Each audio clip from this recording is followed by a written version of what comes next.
Shalom, selamat bergabung dengan program Sikat Selidiki Alkitab. Bapak di surga, kami berdoa kiranya tuntunan Roh Kudus menyertai masing-masing kami, agar kami boleh mengerti akan kehendak-Mu. Di dalam nama Yesus kami berdoa. Amin. Saat ini kita akan menyelidiki Alkitab tentang hari Minggu di Perjanjian Baru. Di dalam Alkitab ada dua hari yang sering disebut-sebutkan. Hari Sabat, hari ketujuh, dan hari Minggu, hari pertama dalam minggu itu. Kedua hari ini disebut dalam Perjanjian Baru. Tetapi nama-nama hari seperti Sabtu atau Minggu tidak pernah disebutkan, oleh karena pada waktu Perjanjian Baru ditulis, nama-nama itu belum diberikan kepada hari-hari tersebut. Setiap hari Sabtu disebutkan itu mempunyai referensi pada hari ketujuh atau Sabtu. Setiap hari pertama mempunyai referensi kepada hari Minggu, yaitu hari pertama. Pertanyaan, berapa kali hari pertama disebutkan dalam Perjanjian Baru? Ini menarik. Kenapa?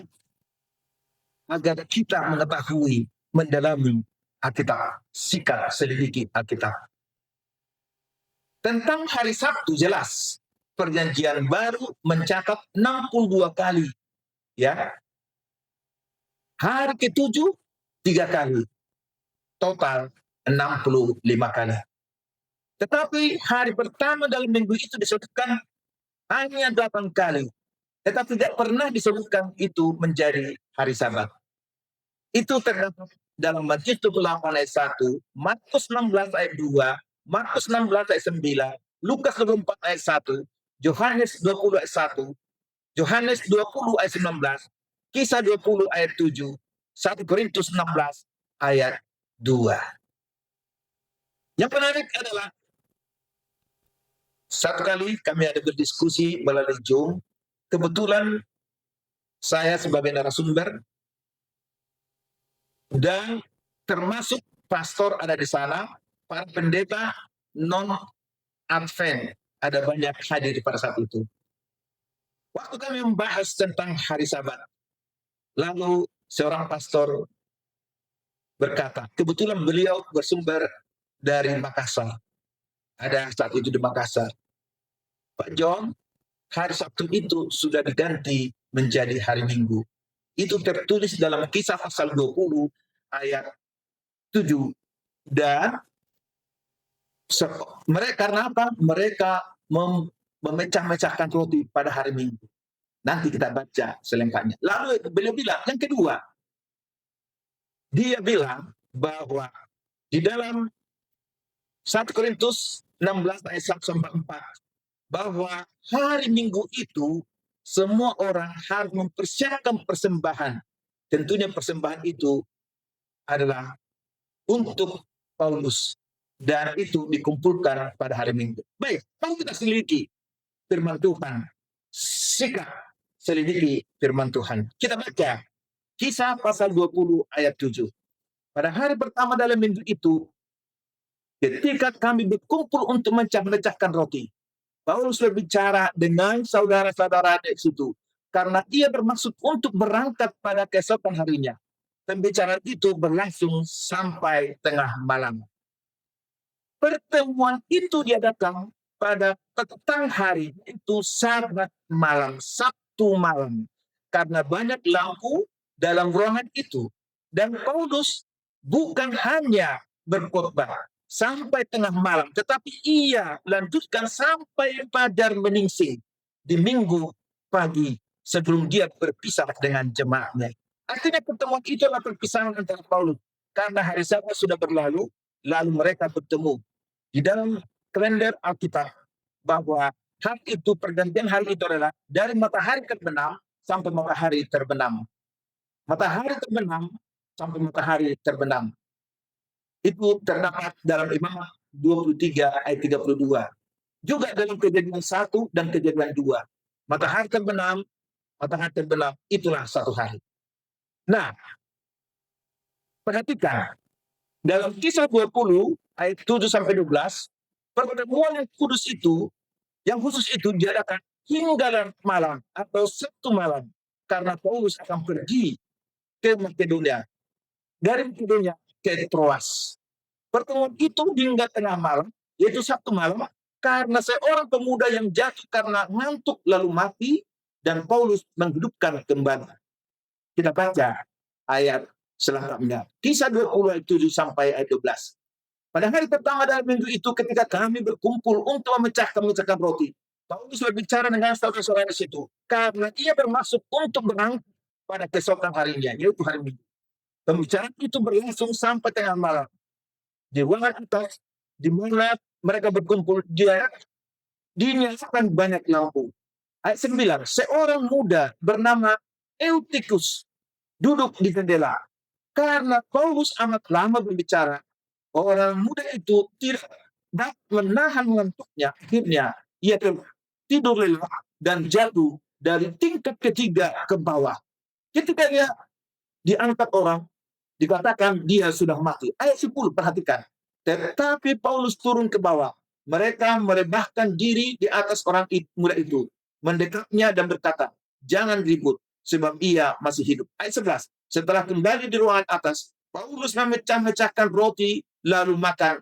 Habis makan, masih lama lagi ia berbicara, sampai fajar menyingsing. Maka di sini sudah tengah malam, bukan minggu pagi, tapi tengah malam, yaitu Sabtu malam.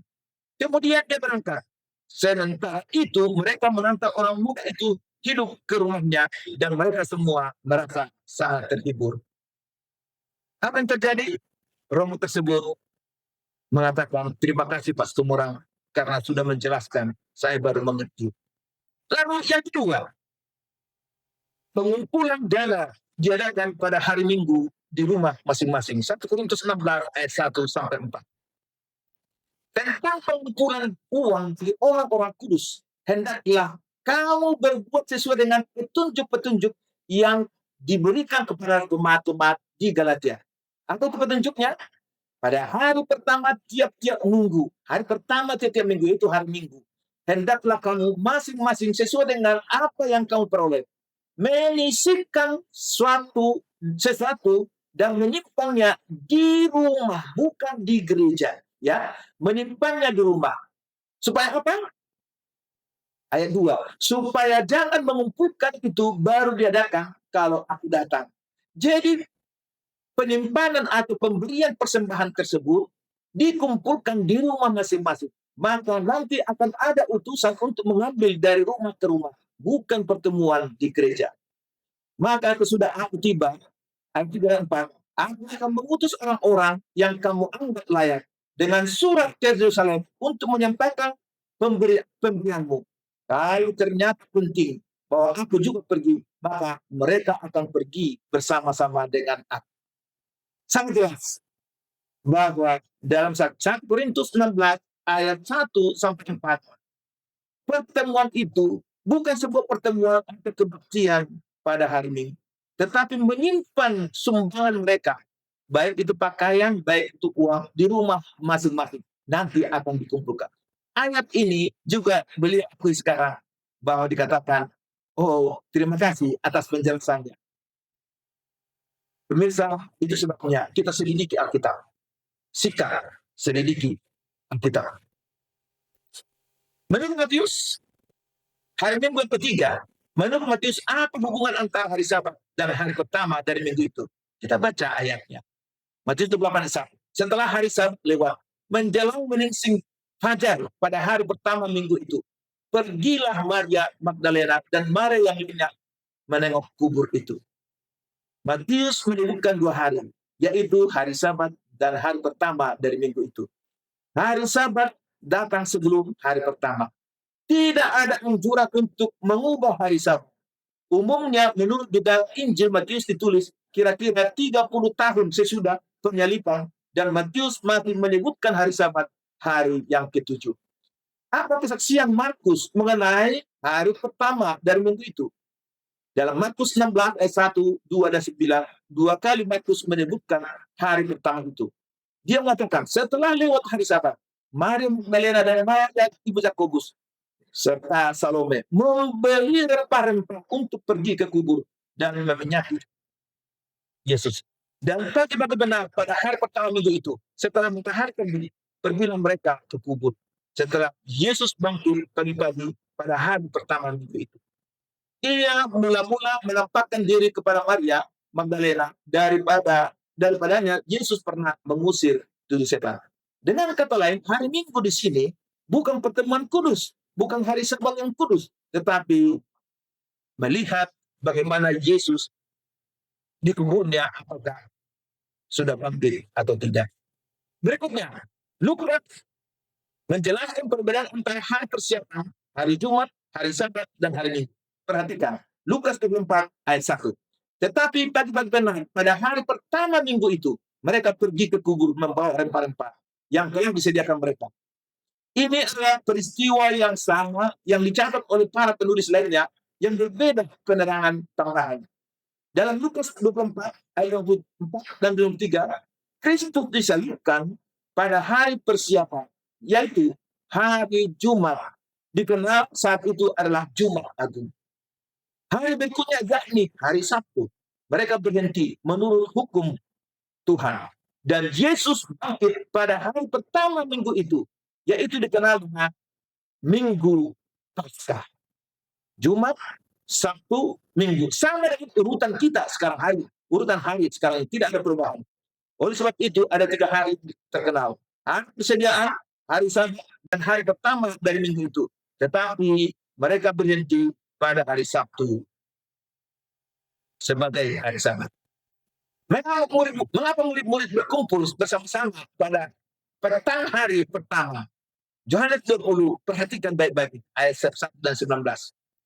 Pada hari pertama minggu itu, pagi-pagi benar, ketika hari masih gelap, pergilah Maria Magdalena ke kubur itu, dan ia melihat bahwa batu telah digulingkan dan dikubur. Ayat 19. Ketika hari sudah malam, pada hari pertama minggu itu, berkumpullah murid-murid Yesus di suatu tempat dengan pintu-pintu yang terkunci, karena mereka takut kepada orang Yahudi. Pada waktu itu datanglah Yesus dan berdiri di tengah-tengah mereka, berkata, "Damai sejahtera bagi kamu." Jadi ayat ini bukan memindahkan kekudusan Sabat kepada hari Minggu. Justru mereka pada malam hari Minggu, ya, Minggu malam, mereka takut di saat mereka mengambil mayat Yesus, sehingga mereka berkumpul. Dan pada saat itulah Yesus menampakkan diri kepada mereka. Apa yang kamu sampaikan dari pernyataan ini adalah bahwa perbuktian menurut Alkitab sesuai dengan firman Allah adalah tidak berubah. Ingat dan kuduskanlah hari Sabat. 6 hari lamanya kamu bekerja, tapi hari ke-7 adalah hari Sabat Tuhan Allah. Hari Sabat itu adalah bagaikan bendera negara atau bendera surga, sama dengan merah putih, bendera Republik Indonesia. Kalau dirubah putih merah, apakah itu bendera Republik Indonesia walaupun warnanya sama? Itu bendera Polandia. Apakah kita bisa mengganti hari Sabat menjadi hari Minggu? Tentunya bisa, tetapi bukan hari Sabat Tuhan. Hari Sabat Tuhan adalah hari yang ke-7, sesuai dengan apa yang sudah diciptakan pada saat penciptaan. Perhatikan, pertanyaan yang patut direnungkan. Apakah kita mengganti kekudusan hari Sabtu sebagai hari perhentian sesuai dengan hukum keempat dengan hari Minggu? Tentu bisa, tetapi itu berarti bukan bendera Allah yang kita kibarkan. Lalu bendera siapa? Biarlah pemirsa yang menjawabkannya. Lukas satu-satunya penulis Injil non-Yahudi justru paling banyak menulis tentang hari Sabat. Di dalam catatan Lukas 25 kali dia mencatat tentang hari Sabat, 16 kali dalam kitab Lukas, 9 kali dalam kitab Kisah Para Rasul. Satu-satunya penulis Alkitab non-Yahudi adalah Dr. Lukas. Sekiranya di dalam ajaran dan teladan Yesus dan Paulus bahwa Sabat tidak lagi relevan alias tidak berlaku oleh karena sudah diubah, pasti dia tidak akan menuliskannya secara demikian. Karena relevansi hari Sabat untuk manusia yang ditulis oleh Dr. Lukas. Pertama, Lukas 4, 16 dan 22. Yesus datang ke Nazaret sebagaimana kebiasaannya untuk beribadah pada hari Sabat. Yang kedua, Yesus adalah Tuhan atas hari Sabat. Lukas 6 ayat 5. Yang ketiga, Yesus mengaitkan Sabat dengan kesembuhan dan keselamatan. Lukas 6 ayat 9, Lukas 13 ayat 15 dan 16, Lukas 14 ayat 5 dan 6. Sabat adalah hari di antara kematian, yaitu hari Jumat, dan hari kebangkitan, yaitu hari Minggu. Lukas 23 ayat 56 dan sampai Lukas 24 ayat 1. Paulus dan rekan beribadah pada hari Sabat di Antiokhia di Pisidia. Kisah 13 ayat 22. Kisah 17 ayat 2 dan 3 bahwa Paulus sebagaimana biasanya beribadah pada hari Sabat. Kebiasaan seperti Yesus. Kisah 18 ayat 1 4 bahwa Paulus bersama non-Yahudi lainnya mereka beribadah pada hari Sabat. Setiap hari Sabat. Sekarang sumber yang lain, yaitu pengakuan yang jujur dari pemimpin agama atas perubahan hari Sabat pada hari ke-7. Pengakuan yang jujur dari pemimpin agama berubah hari Sabat pada hari Minggu. Oleh Cardinal Gibson di dalam Faith of Our Father 111 dan 112 berkata, Anda boleh membaca kitab dan perjanjian Juda Wahyu dan Anda tidak akan menemukan satupun otoritas untuk menciptakan hari yang lain, hari Minggu, yaitu hari Sabtu. Maksudnya hanya hari Sabtu, hari yang kudus. Kita suci membuat pemeliharaan hari Sabtu, suatu hari yang tidak pernah kita pelihara. The Compact Catechism of Catholic Doctrine edisi 1957 halaman 50. Perhatikan. Pertanyaan, mana hari Sabat? Jawab, Sabtu adalah hari Sabat. Pertanyaan, mengapa kita menjalankan hari Minggu dan bukannya hari Sabat? Jawab, karena Gereja Katolik memindahkan kehikmatan hari Sabtu ke hari Minggu. Yang lain, dokumen yang lain, yaitu Catholic Encyclopedia, volume 4, halaman 153, mengakui bahwa Gereja Katolik Roma mengubah hari Sabat. Ini catatannya. Pertama, tidak ada dalam Alkitab ada yang Sabat yang disebut Sabat Yahudi. Itu adalah Sabat Tuhan Allah. Yang kedua, Sabat adalah perintah keempat dari 10 hukum. Alasan Sabat dilakukan sebagai perintah ketiga adalah bahwa Gereja Katolik menjatuhkan perintah kedua pada berhala dan membagikan yang ke-10, perintah ke-10 tentang mengingini menjadi 2 hukum. Itu pernyataan mereka. Pernyataan Reverend Stephen Kennan di dalam Doktrin Katolisme halaman 174. Pertanyaan, adakah engkau mempunyai cara lain untuk membuktikan bahwa gereja mempunyai kuasa untuk menetapkan hari raya atau hari peraturan? Jawab, sebenarnya Paulus tidak mempunyai kuasa demikian. Ia tidak melakukan itu, di mana semua pemimpin agama modern setuju kepadanya. Ia tidak menggantikan pemeliharaan hari Minggu, hari petang untuk pemeliharaan hari Sabtu, hari ke-7. Satu perubahan untuk mana tidak ada kuasa di dalam kitab suci. Dengan kata lain, kitab suci tetap mempertahankan hari Minggu. Mengapa kekudusan hari Minggu ditempatkan? Yang pertama, itu adalah suatu usaha supaya jangan seperti orang Yahudi, dan dengan demikian untuk menghindari penganiayaan. Yang kedua, setelah Roma semakin berkuasa, dia mendapatkan pengaruhnya di pihak hari Minggu, bukan di pihak hari Sabat. Yang ketiga, sebagai akibat pengaruh Roma, hari Minggu dibuat menjadi masalah hukum gereja, sebagaimana dengan kebiasaan-kebiasaan lainnya yang tidak sesuai dengan kitab suci. Apa yang harus saya lakukan mengenai pemeliharaan hari Sabat? Biarkanlah firman Tuhan yang memberikan jawabannya. Kisah 5 ayat 9. Tetapi Petrus dan rasul-rasul itu menjawab, katanya, kita harus lebih taat kepada Allah daripada kepada manusia. Kesimpulan, Sabat hari ke-7 tetap relevan untuk selama-lamanya. Sabat diciptakan pada saat penciptaan, Kejadian 2 ayat 2 dan 3. Sabat sudah ada sebelum 10 perintah diberikan, di mana Keluaran 16 manna turun pada hari pertama sampai hari ke-6, tapi hari ke-7 tidak ada manna. Sabat adalah tanda kudusnya umat Tuhan, dan peringatan bahwa Tuhan adalah Allah mereka. Yehezkiel 20 ayat 12 dan 20.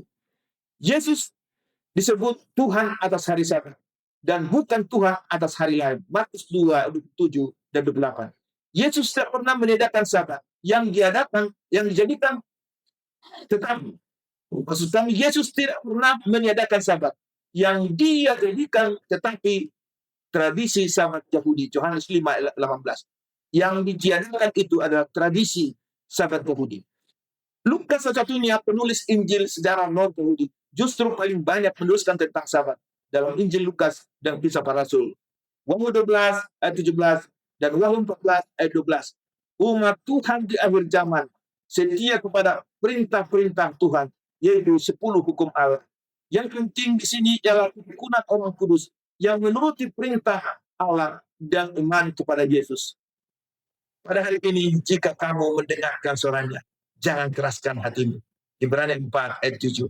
Semoga penjelasan ini boleh membantu saudara dan membantu pemirsa bahwa kita bergantung kepada Alkitab, the Bible and the Bible only, sehingga kita diselamatkan oleh firman Tuhan, bukan diselamatkan oleh doktrin agama.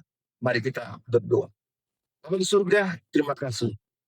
Kami sudah mendalami firman Tuhan tentang hari Minggu dan hari Sabat. Kiranya penjelasan ini membantu setiap pemirsa yang mendengarkan. Sikat selidiki Alkitab.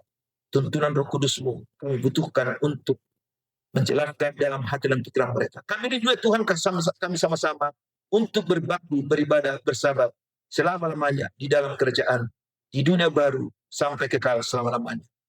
Di dalam nama Yesus kami berdoa. Amin. Pemirsa, ikuti terus Sikat selidiki Alkitab.